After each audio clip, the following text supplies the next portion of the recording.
Kenyataan yang kita saksikan justru sebaliknya. Gelar yang bertitel haji mungkin semakin banyak, tapi bahkan suatu departemen yang diberi kepercayaan untuk mengurusi ibadah haji dicap di negeri ini sebagai departemen terkorup di negeri ini. Ini kenyataan yang sangat memilukan hati kita.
Assalamualaikum warahmatullahi wabarakatuh. Allahu Akbar, Allahu Akbar, Allahu Akbar, Allahu Akbar, Allahu Akbar, Allahu Akbar. La ilaha illallah, Allahu Akbar, Allahu Akbar, walillahil hamd. Alhamdulillah, alhamdulillahilladzi ja'ala 'Idul Adha ala ummati Muhammadin sallallahu alaihi wasallam wa huwa yaumun nahar wa yaumul hajj. Wassalatu wassalamu ala nabiyyina Muhammadin sallallahu alaihi wasallam wa ala alihi wa sahbihi wa man tabi'ahum bi ihsan ila yaumiddin. Ballaghatir risalah wa addal amanah wa nasaha al-ummah wa jahidu fillahi haqqan jihadih. Arsalahu bil haqq bashiran wa nadhira, amma ba'du fa ya ibadallah usini wa iyyakum bittaqwallah faqad faza al-muttaqun. Ittaqullaha haqqa tuqatih wa la tamutunna illa wa antum muslimun. Ya ayyuhalladzina amanu ittaqullaha wa qulu qawlan shadida yuslih lakum a'malakum wa yaghfir lakum dhunubakum wa man yuti'illaha wa rasulahu faqad faza fawzan 'azima. Amma ba'd, Allahu Akbar, Allahu Akbar, Allahu Akbar, walillahil hamd. Ma'asyiral muslimin, sidang salat Id yang sama dirahmati dan dimuliakan Allah. Di hari yang lusa, derap langkah muslimin di seluruh penjuru dunia berkumpul di padang Arafah, melafazkan kalimat takbir, tasbih dan tahmid serta tahlil, mengharapkan perjumpaan yang terbaik di hadapan Allah. Mereka bermujahadah guna menyempurnakan rukun Islam yang kelima, yaitu menunaikan ibadah haji. Hari ini kita berkumpul di tanah lapang ini pun mengucapkan takbir, tasbih, dan tahmid yang berkumandang di seluruh penjuru dunia, memantul melalui tebing yang curam, berkelana menembus lapisan ozon. Nadanya lepas-lepas laksana disulam dengan renda emas untuk memperindah tempat sujud seorang hamba, melepaskan kerinduan kepada Sang Khalik. Allahu Akbar. Maka di hari raya Id yang mulia ini, di hari raya Id yang agung ini, tidak ada hukum yang lebih tinggi di hadapan Allah kecuali hukum yang telah Allah turunkan di atas muka bumi ini melalui para rasulnya, yaitu syariat Islam.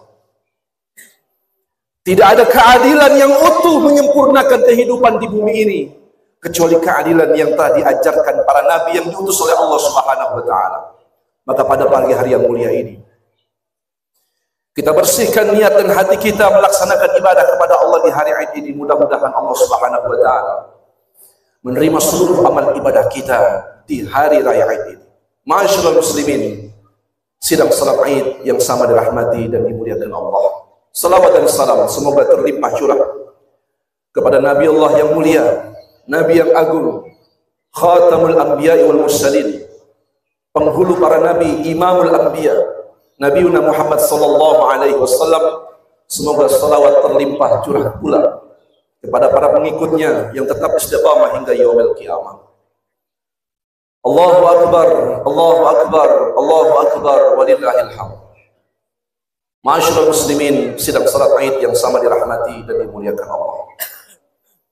Hari ini kita duduk di tanggal 10 Zulhijjah ini dalam perasaan hati yang sangat berbahagia di hari raya Id, karena pantulan dan pancaran iman dan tauhid kita kepada Allah Subhanahu wa taala. Saudara-saudara kita yang menggenapkan rukun Islamnya di lusa yang lalu melaksanakan ibadah haji dengan penuh kekhusyuan, kita doakan hari ini mudah-mudahan mereka sepulang dari tanah suci menuju tanah air ini mendapatkan titel haji yang mabrur dan mabrur. Amin ya rabbal alamin.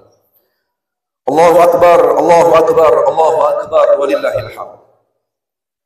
Pertanyaan yang cukup menggelitik di hati kita, setiap tahunnya rotasi keberangkatan para jemaah haji terus bertambah, semakin banyak.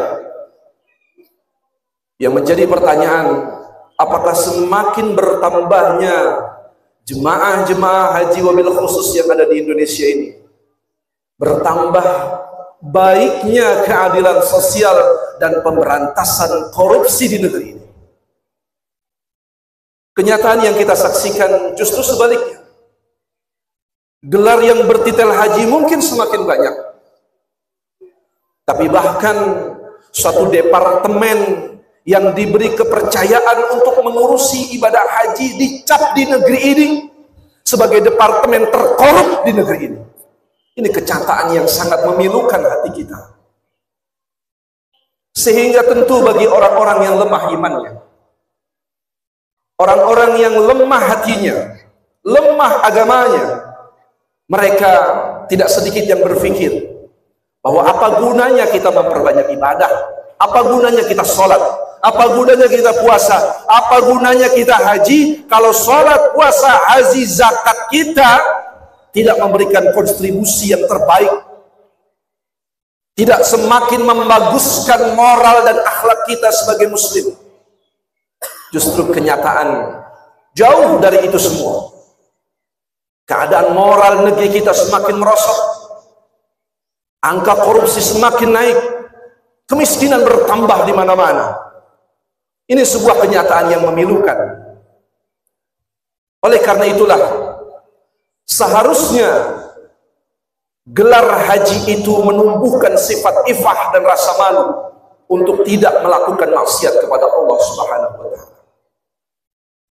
Seharusnya bagi kita yang senang menjalankan sunnah Nabi bahkan di 10 Zulhijjah ini juga memiliki rasa malu, karena rasa malu itu adalah obat dari maksiat kita kepada Allah Subhanahu wa taala. Kalau umat ini sudah kehilangan rasa malu, maka Nabi mengatakan inna mimma adrakan nas min kalamin nubuwatil ula. Sesungguhnya ajaran yang masih tersisa dari kalangan ajaran para nabi, idza lam tastahi fasna ma syi'ta. Kalau kamu sudah enggak punya rasa malu, silahkan kata Nabi, berbuatlah sesuka kamu. Allahu akbar, Allahu akbar, Allahu akbar walillahil hamd. Hari ini kita berkumpul yang meyakini hari ini sebagai hari 10 Zulhijjah.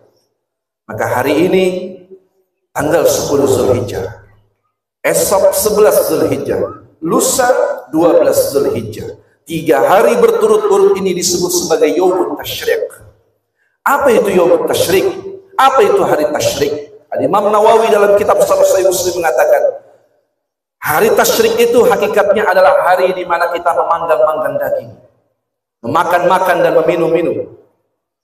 Kata Nabi SAW, Yaumut Tasyrik Yaum aklin wa syurbin wa dzikrin. Hari tasyrik itu adalah hari makan-makan, hari minum-minum, dan hari memperbanyak zikir dan hari keluarga. Karena itu 3 hari tasyrik ini kita dilarang untuk menjalankan ibadah puasa. Orang-orang kafir mungkin berpikir, hari ini disebut hari tasyrik karena ini adalah Aidul Kurban, Yaumun Nahar, hari kurban. Bayangan mereka orang-orang kafir yang namanya kurban itu artinya adalah mengeluarkan sebagian dari apa yang ada pada diri kita. Tentu mungkin sebagian di antara kita ketika mengeluarkan sesuatu, hilanglah sebagian kebahagiaan dari kita. Tapi inilah bedanya muslimin. Inilah bedanya orang Islam. Bahkan di hari kurbannya, di hari dia harus mengeluarkan hartanya, di hari dia harus kehilangan sebagian dari dirinya. Bahkan sebagian orang mungkin bersedih ketika kehilangan sesuatu. Tapi hari ini Nabi kita mengajarkan untuk kita aklin wa syurbin wa dzikrin. Kita makan-makan, minum-minum, kita pesta di Yaumut Tasyrik ini. Merayakan. Belum pernah ada di sejarah agama manapun ketika seorang menyembahkan sembelihan, kurban, mereka kemudian bersenang-senang. Hanya agama Islam. Itu artinya apa?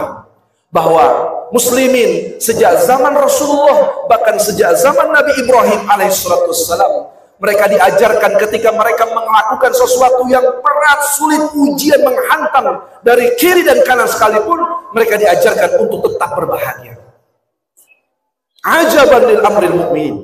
Sungguh ajaib urusan orang mukmin, kata Nabi. Kalau mereka ditimpa kesusahan, mereka bersabar, mereka dilimpahkan rezeki, mereka bersyukur kepada Allah Subhanahu wa taala. Itulah bedanya orang beriman. Allahu akbar. Allahu akbar. Allahu akbar. Allahu akbar walillahil hamd. Ma'asyiral muslimin, sidang salat Id yang sama dirahmati dan dimuliakan Allah.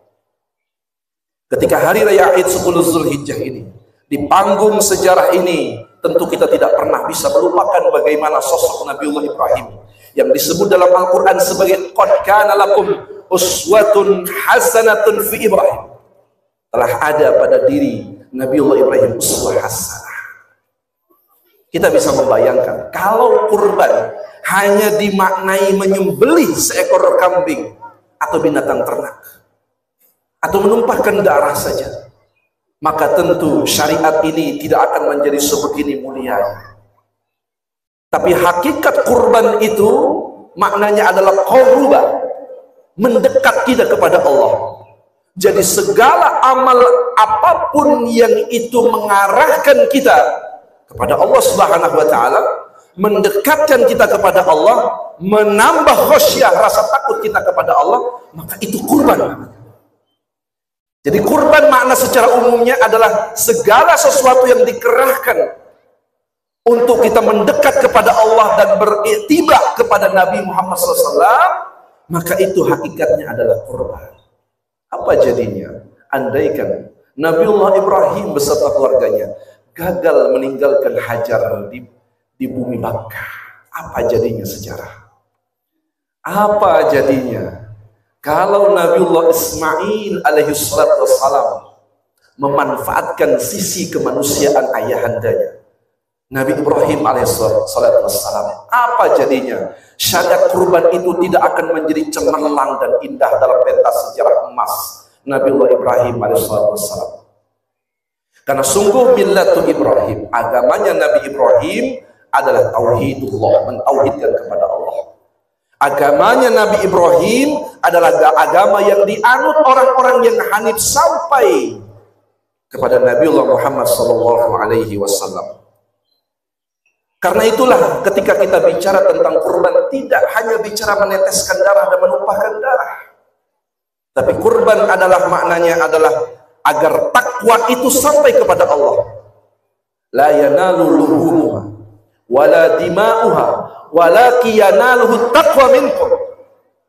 Daging dan darah itu hakikatnya tidak akan pernah sampai kepada Allah. Darah akan tumpah ke bumi, daging akan dimanfaatkan untuk manusia. Yang sampai kepada Allah hanya takwa kita kepada Allah Subhanahu wa taala. Jadi kalau kita serahkan itu hewan kurban ke masjid, disembelih di hari An-Nahar, tak bertambah rasa takutnya kepada Allah si pengkurban atau yang menyaksikan kurban, maka hakikatnya takwa itu tidak akan sampai kepada Allah. Karena hakikat takwa itu bertambahnya rasa takut kepada Allah Subhanahu wa taala. Karena itulah hakikat kurban itu bukan alat untuk mengeksploitasi manusia. Jangan kita bayangkan agama ini agama yang berat, agama yang sempit, harus mengeluarkan sekian hewan ternak untuk mengorbankan di jalan Allah. Bahkan dalam perkara-perkara amal, Nabi mengajarkan kita untuk menikmati agama ini dengan baik, dengan indah, dengan nikmat. Tabassumuka fi akhika wajhika sedekah. Bahkan senyum saja kepada saudaramu adalah sedekah. Bahkan Nabi mengatakan dalam hadis yang lain, tebuslah, hindarilah api neraka jahanam walau bitamar, walaupun hanya dengan sebutir kurma. Artinya apa? Agama ini agama yang indah, agama yang ringan, berat bagi orang yang di dalam hatinya terdapat penyakit. Karena itulah hakikat pengorbanan ini bukan alat untuk mengeksploitasi manusia demi kepentingan hawa nafsu, demi kepentingan pribadi, demi kepentingan dunia, demi kepentingan kelompok, sehingga mereka bisa menghalalkan segala cara untuk mendapatkan dunianya. Mereka bisa merampas hak-hak kebebasan manusia dengan kurban itu. Karena itu makna kurban jangan disalah tafsirkan, makna kurban jangan disalahgunakan hanya demi kepentingan-kepentingan tertentu untuk mendapatkan popularitas, mendapatkan kedudukan, ambisi meraup kekuasaan. Dimanfaatkanlah orang-orang yang rendah iman dan akalnya, mereka dimanfaatkan untuk menjauhi agama ini. La haula wala quwata illa billah. Di akhir zaman ini kita banyak menemukan banyak ujian-ujian berat, bukan sekedar ujian kemiskinan, bukan sekedar ujian kita tak mampu berjalan kaki ke masjid, tapi ujian iman adalah ujian fitnah yang beratnya luar biasa, yang seorang hamba harus bisa lulus dari itu semua. Dan keluarga besar Nabi Ibrahim telah mencontohkan itu semua. Telah banyak khatib, para alim, para guru kita mengisahkan sekian banyak kisah keluarga besar Nabi Ibrahim AS yang mereka semuanya kisah Nabi Ibrahim sejak muda. Mereka sudah mengajarkan, menyebarkan agama tauhid. Jadi hakikatnya anak-anak muda ini bukan dijauhkan dari agama. Karena Nabi Ibrahim mengenal agama tauhid ini sejak muda. Sudah berani bisa membedakan antara hak dan batil sejak muda. Begitu berkeluarga, diujilah dengan ujian cinta. Ujian cinta dengan istrinya. Sangat berat cintanya Ibrahim kepada istrinya. Maka Allah uji dengan itu. Diuji dengan anaknya, sangat berat cintanya Ibrahim pada anaknya, maka diujilah dengan cinta itu. Jadi Allah akan menguji bagi kita hambanya sesuai dengan kadar rasa cinta kita terhadap sesuatu ini. Makin tinggi beratnya rasa cinta kita pada sesuatu itu, maka Allah akan titipkan Ismail kecil kita di hati kita. Maka di hari An-Nahar ini kita diperintahkan untuk menyembelih Ismail kecil kita. Ego kita, hawa nafsu kita, rasa ingin berkuasa kita, ambisi meraup keuntungan dunia secara membabi buta, menghalalkan segala cara. Hari An-Nahr ini bukan hanya darah yang menetes ke tanah, tapi ego kita, hawa nafsu kita, sifat-sifat buruk kita disembelih di hari An-Nahr ini. Mudah-mudahan keluar dari hari An-Nahr ini, Allah Subhanahu wa taala membaguskan iman dan akhlak kita kepada Allah Subhanahu wa taala. Karena makin beratnya ujian, makin banyaknya ajran, balasan yang Allah berikan kepada hamba-Nya. Jadi jangan pernah bersedih dengan rasa ujian itu. Karena begitu kita ditimpa ujian, maka ingatlah orang-orang terdahulu, mereka diuji dengan ujian yang berlipat ganda rasa beratnya luar biasa. Bahkan Nabi SAW satu kali didatangi sahabat mulia Khabbab bin Arat yang minta keringanan kepada Nabi SAW. Ya Rasulullah, betapa beratnya ujian demi ujian yang menimpa kami. Orang-orang Quraisy menyiksa kami, orang-orang kafir menyiksa kami. Maka Nabi SAW berdiri dalam keadaan wajah yang memerah mengatakan, ya Khabbab, tahukah kamu bahwa orang-orang terdahulu ada yang diberikan ujian yang lebih berat dari itu? Ada yang diseret ke tengah padang pasir, dipendam seleher, digosok bagian kepalanya oleh sikat besi sampai keluar isi kepalanya berhamburan.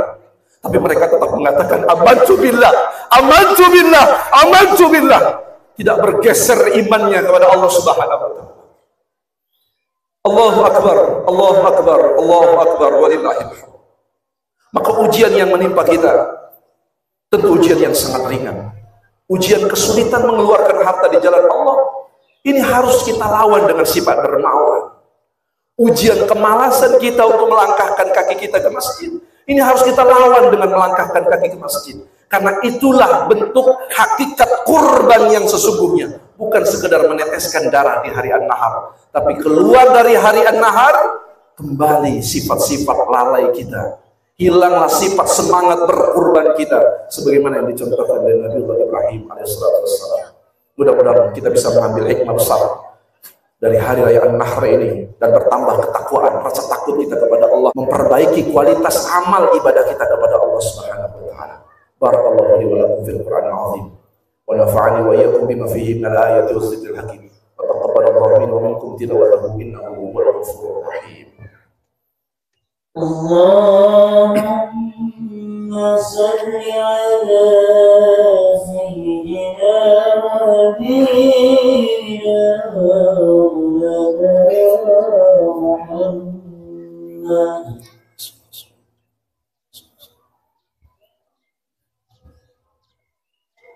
Allahu akbar, Allahu akbar, Allahu akbar, walillahil hamd. Alhamdulillah. Alhamdulillahi hamdan katsiran kama amara irghaman liman jahada bihi wa kafara. Asyhadu an la ilaha illallah wahdahu la syarika lah. Wa asyhadu anna Muhammadan abduhu wa rasuluhu la nabiyya ba'dah. Innallaha wa malaikatahu yusholluna 'alan nabi. Ya ayyuhalladzina amanu shallu 'alaihi wa sallimu taslima. Hadirin ma'asyiral muslimin sidang salat Id yang sama dirahmati dan dimuliakan Allah. Di kesempatan khutbah yang kedua ini, khatib kembali mengingatkan khususnya kepada diri khatib dan umumnya kepada para jemaah sekalian, hendaklah kita meningkatkan kualitas iman dan takwa kita kepada Allah Jalla Jalaluhu. Karena dengan iman dan takwa itu mudah-mudahan Allah Subhanahu wa taala menjaga amal ibadah kita, menjaga akhlak kita, sehingga kita nanti di yaumil qiyamah dibangkitkan dalam keadaan Allah menyelamatkan segala amal-amal kita. Terkhusus khatib pada kesempatan kali ini mengingatkan kepada kaum wanita, kepada ibu-ibu, para muslimah, ketahuilah sesungguhnya kaum wanita adalah modal besar iblis untuk menyesatkan anak cucu Adam. Berpegang teguhlah kalian semua kepada Al-Quran dan Sunnah. Di hari raya Id ini Nabi SAW, selepas salat Id, Nabi mendatangi kaum wanita. Kemudian Nabi beri peringatan kepada kaum wanita, ya ma'syarun nisa, tasaddaqna. Wahai kaum wanita, bersedekahlah kalian. Karena sungguh sedekah itu akan menyelamatkan dari siksa api neraka.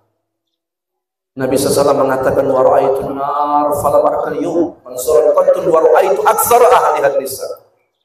Satu kali aku berjalan di pinggir neraka jahanam. Aku lihat kebanyakan isi neraka jahanam adalah kaum wanita. Para sahabat bertanya, ya Rasulullah, kenapa ya Rasulullah kaum wanita lebih banyak dibandingkan kaum laki?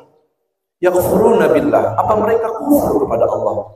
Kata Nabi, tidak, mereka tidak kufur kepada Allah. Artinya mereka sholat, artinya mereka zakat, artinya mereka puasa, artinya mereka melaksanakan syariat yang lain. Lantas kenapa ya Rasulullah mereka begitu banyak penduduk api neraka jahanam? Maka Nabi mengatakan, karena mereka mengkufuri suaminya, mengkufuri nikmat yang diberikan suaminya. Jadi inilah sumber pertama mengapa para wanita kebanyakan di neraka jahanam, karena mereka suka melupakan kebaikan-kebaikan yang diberikan suaminya. Di hari raya Id ini kita diperintahkan, para wanita khususnya diperintahkan untuk memperbanyak sedekah, karena sedekah itulah yang akan menyelamatkan diri kita dari siksa api neraka jahanam. Mari kita tundukkan wajah kita, hati kita, berdoa memohon kepada Allah, minta pertolongan kepada Allah, meminta perlindungan kepada Allah, agar negeri yang sama-sama kita cintai ini, masyarakat yang sama-sama kita cintai ini, dilindungi oleh Allah Subhanahu wa taala, diberikan negeri yang baldatun thayyibatun wa rabbun ghafur. Astaghfirullahaladzim. Astaghfirullahaladzim. Astaghfirullahaladzim. Allahumma shalli wa sallim barik ala sayyidina Muhammadin wa ala alihi wa sahbihi ajma'in. Hamdan na'imin, hamdan syakirin, hamdan yuwafi ni'amahu wa yukafi mazidah. Ya Rabbi lakal hamdu kama yanbaghi li jalalikal karim wa 'azimi sultanik. Allahumma ighfir lil muslimin wal muslimat wal mu'minin wal mu'minat al ahya'i minhum wal amwat. Innaka sami'un qaribun mujibud da'wati ya qadiyal hajat. Allahumma iftah lana qulubana wa alhimna rushdana wahdina ila siratikal mustaqim. Allahumma aqsim lana min khasyatik ma tahulu bihi bainana wa baina ma'asyik. Ya Allah, berilah kami rasa takut kepadamu hingga kami menjauh dari maksiat. Wa min ta'ati ma tuballighuna bihi jannatak wa min al-yaqin ma tuhawwina bihi alaina masaibud dunya. Dan berilah kepada kami nikmat taat kepadamu yang menghantarkan kami menuju surgamu ya Allah. Tanamkan dalam qalbu kami keyakinan yang meringankan kami menghadap ujian dunia. Allahumma mati'na bi asma'ina wa absarina wa quwwatina ma ahyaytana waj'alhu al-waritha minna waj'al sarana 'ala man zalamana. Jadikanlah pendengaran kami, penglihatan kami, kekuatan kami, kenikmatan hidup yang Kau berikan di dunia, dan jadikanlah sebagai pusaka yang kami wariskan bagi generasi penerus kami ya Allah. Ya Allah, arahkanlah perlawanan kami atas orang-orang yang senantiasa menzalimi kami ya Allah.